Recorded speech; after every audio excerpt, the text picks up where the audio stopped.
Alright, YouTube, welcome back. So last night-ish, midday-ish, customer pulls up and he shuts his car off and then it doesn't start. This is on a Honda Odyssey 6 of 15. So him and I were farting around when we were like, hey, there's no brake lights. I'm like, that's weird. He's like, alright, just pop a brake light switch in it and see what you get. Swap the brake light switch, still have no issues. Now it's on to electrical diagnostics. And I ran some scans on it, but the codes that were in there aren't really related to why it's not starting. And there's the brake light switch. So I was like, all right, start popping fuses up here.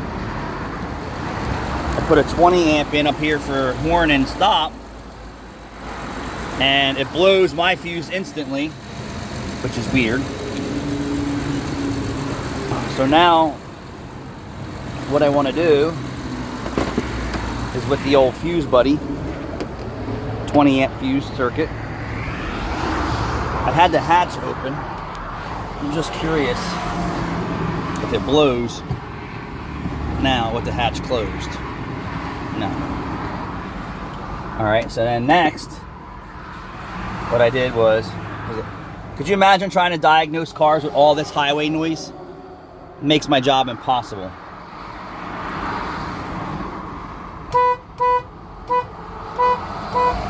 So right now the horn is tooting a little bit louder than it is, but earlier it was like, so what I do think is the horn was shorting.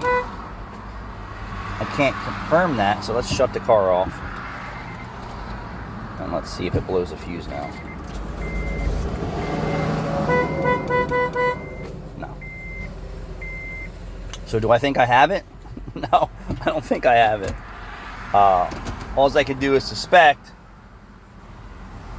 that the horn, siren being shorted, blew the brake light and horn circuit together, which prevented the vehicle from starting and going into gear.